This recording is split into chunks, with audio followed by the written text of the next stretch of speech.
सर्वेभ्य नमो नमः। आज हम एमए उत्तरार्ध के चतुर्थ प्रश्न पत्र काव्य गद्य एवं पद्य में संकलित पुस्तक कादम्बरी के कथामुख के अब 12 नंबर वाला श्लोक पढ़ेंगे। इस वाले श्लोक में अब महाकवि बाणभट्ट अपनी वंश परंपरा में अपने वंश के पूर्वजों में कुबेर पंडित के संदर्भ में बता रहे हैं, उनकी शास्त्रज्ञता को बता रहे हैं कि किस तरह से उनकी शास्त्रज्ञता में रहने पर उनके शिष्य ने अपितु तोते और मैना भी किस तरह से निपुणता को प्राप्त हो गए हैं, उसी का उल्लेख महाकवि बाणभट्ट ने उक्त श्लोक में किया है। मैं श्लोक का वाचन करता हूँ, तत्पश्चात हम इसके अर्थ को देखेंगे।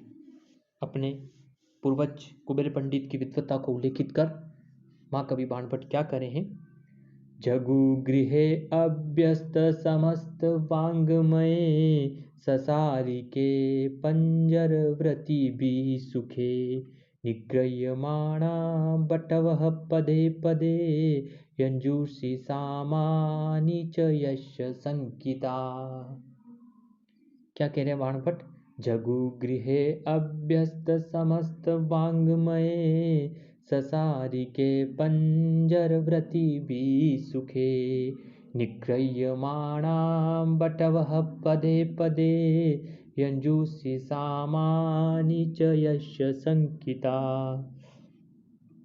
श्लोक का अन्वय इस तरह से होगा। यश्च गृहे अभ्यस्त समस्त वाङ्मय ससारिकेह पंजर व्रति भी सुखेह पदे पदे निग्रह्यमाणा संकिता बटवः यंजूषि सामानि च जगुः। यश गृहे यानी जिस कुबेर पंडित के घर में, उनके आश्रम में अभ्यस्त समस्त वाङ्मय, अभ्यस्त समस्त यानी अभ्यस्त का अर्थ अभ्यास करने वाले, और समस्त वाङ्मय यानी संपूर्ण शास्त्रों के जो विद्वान है, जिन्होंने संपूर्ण शास्त्रों का अध्ययन कर लिया हो, 14 विद्याओं में जिन्होंने निपुणता प्राप्त कर ली, उसके संदर्भ बता रहे कि यश गृह यानी जिन कुबेर पंडित के घर में अभ्यस्त समस्त वाङ्मय यानी संपूर्ण शास्त्रों का अभ्यास किए हुए ससारिके का तात्पर्य यहाँ पर मैनाओं से, यानी मैना सारिका है ना, यानी मैना सहित पंजर वृत्ति भी, पंजर वृत्ति का अर्थ पिंजरे में विद्यमान सुखे यानी तोते पदे पदे यानी पदे पदे निग्रह्यमाणा यानी प्रत्येक पद का निग्रह्यमाणा यानी पाठ करने वालों में निग्रह्यमाणा यानी संकिता यानी टोके जाते हुए। कहने का तात्पर्य है कि अशुद्ध भवताम अशुद्ध पठ्यते, निग्रह्यमाणा का अर्थ है कि अशुद्ध पढ़ने पर टोके जाते हुए, और संकिता यानी शंका युक्त बटव यानी जो ब्रह्मचारी गण है वे यजुषी यानी यजुर्वेद, सामान्य यानी सामवेद, च जगु यानी उनका पाठ करते थे। क्या कह रहे हैं महाकवि बाणभट्ट? यश गृह यानी जिन मेरे पूर्वज यानी जिनके कुबेर पंडित के गृह यानी घर में अभ्यस्त समस्त वाङ्मय यानी संपूर्ण शास्त्रों का अभ्यास किए हुए ससारिके यानी मैनाओं सहित पंजर व्रति भी सुखे यानी पिंजरों में विद्यमान तोतों के द्वारा पदे पदे यानी प्रत्येक पद का निग्रह्यमाणा यानी पाठ करने में टोके जाते हुए, शंकिता यानी संकित यानी शंका युक्त हुए, बटवह यानी ब्रह्मचारी गण, यजुषी सामानि च जगु यानी यजुर्वेद और सामवेद का गान करते थे। यानी महाकवि बाणभट्ट के कहने का तात्पर्य है कि उनके जो पूर्वज थे कुबेर पंडित के विशिष्ट पांडित्य का यहाँ विचित्र रीति से महाकवि बाणभट्ट ने वर्णन किया है। जिस पंडित जी के घर में पालतू तोते भी छात्रों की वेद पाठ संबंधी अशुद्धियों को जानने का सामर्थ्य रखने थे, उस गृहस्वामी पंडित की विद्वत्ता तो सचमुच अद्वितीय होगी। इस प्रकार कुबेर जी के विशेष पांडित्य की वंचना करना ही यह कवि का मुख्य लक्ष्य रहा है। एक बार पुनः श्लोक के अर्थ को देखते हैं कि यश गृह यानी जिन कुबेर पंडित के घर में अभ्यस्त समस्त वाङ्मय यानी संपूर्ण शास्त्रों का अभ्यास किए हुए ससारिके यानी मैनाओं सहित पंजर वृत्ति भी यानी पिंजरों में विद्यमान सुखे यानी तोते के द्वारा पदे पदे यानी प्रत्येक पद का निग्रह्यमाणा यानी पाठ करने में टोके जाते हुए, अतव संकिता यानी शंका युक्त जो भट्टव यानी जो ब्रह्मचारी गण है, यजुषी सामान्य च जगु यानी यजुर्वेद और सामवेद का गान करते रहते थे।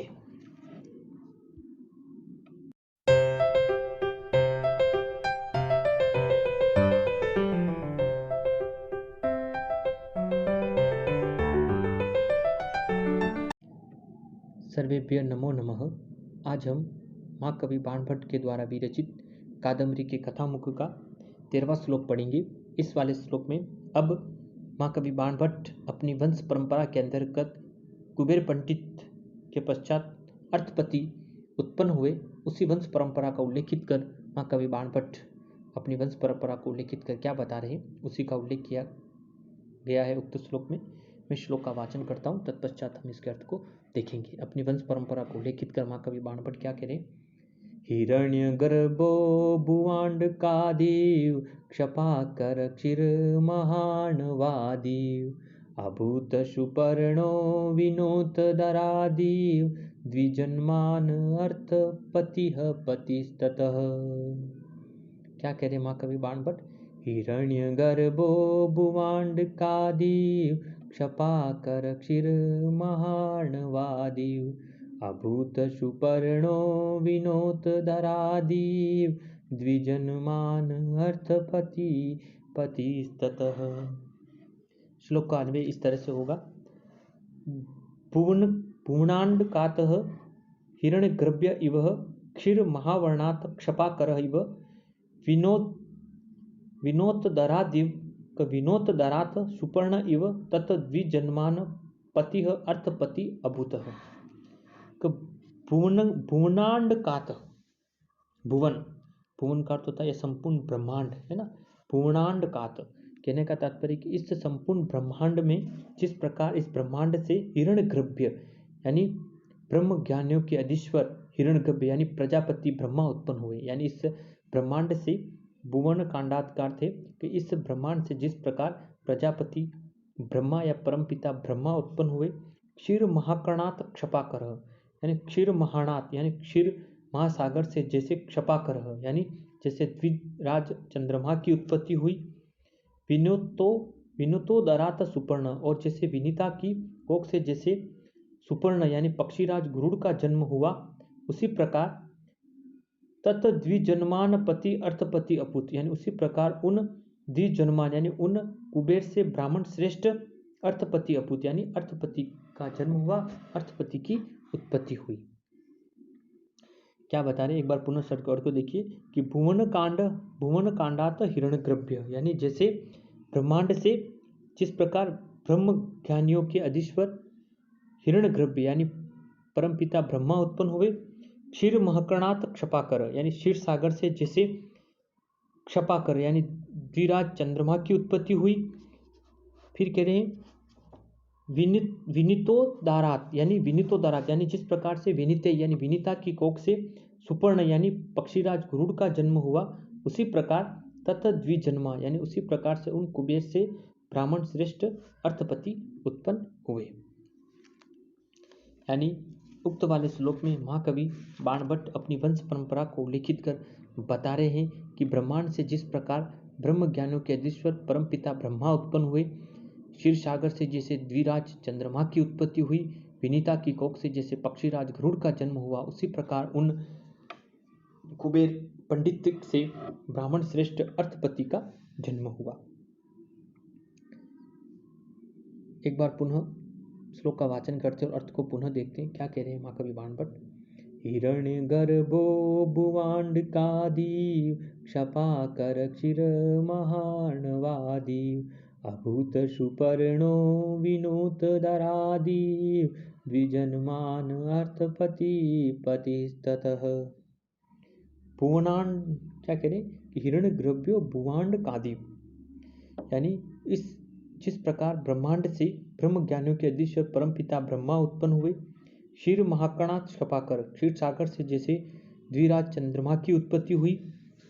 फिर बता रहे हैं विनीतो दरात सुपर्ण जिस प्रकार विनीता की कोख से जैसे पक्षीराज गरुड़ का जन्म हुआ, उसी प्रकार द्विजन्मान पति अर्थपति अभूत उसी प्रकार उन कुबेर से ब्राह्मण श्रेष्ठ अर्थपति का जन्म हुआ।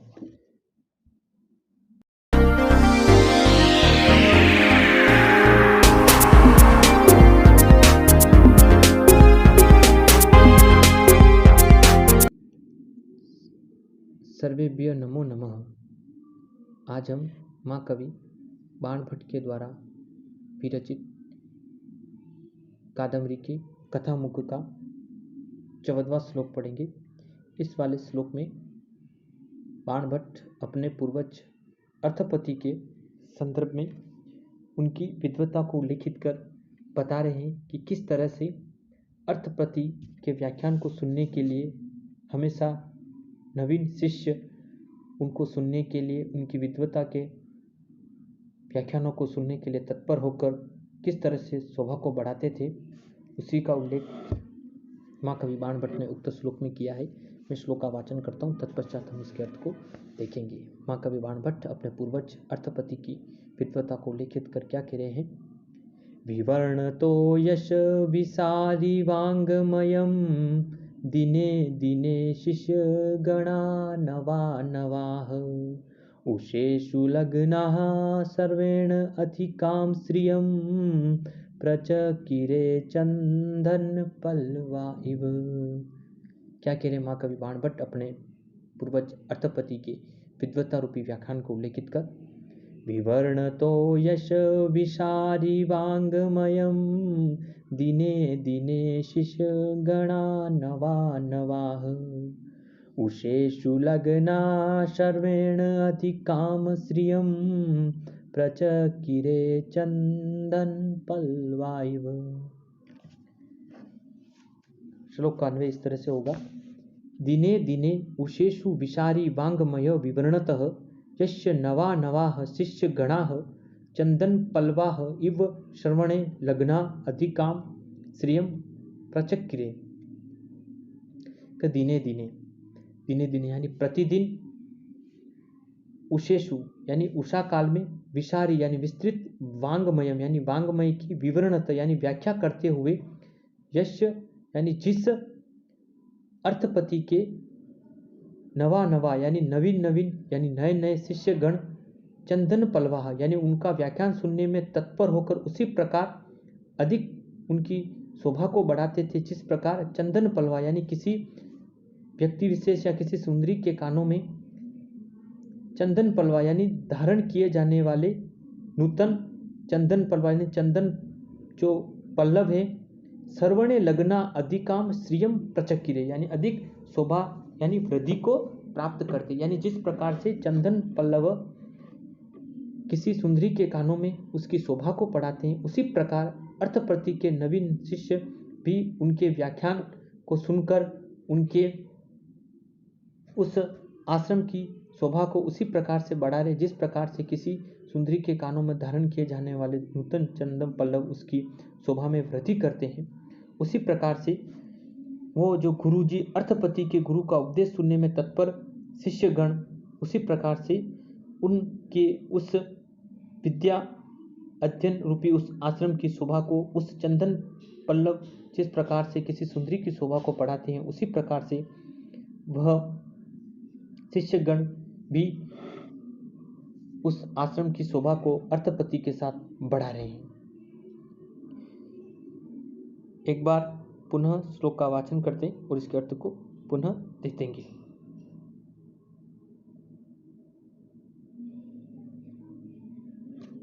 क्या कह रहे? विवर्णतो यश विसारी वाङ्मयं दिने दिने शिष्य गणा नवा नवाः उषेषु लग्नाः सर्वेण अधिकां श्रियं प्रचकिरे चंदन पल्वा इव।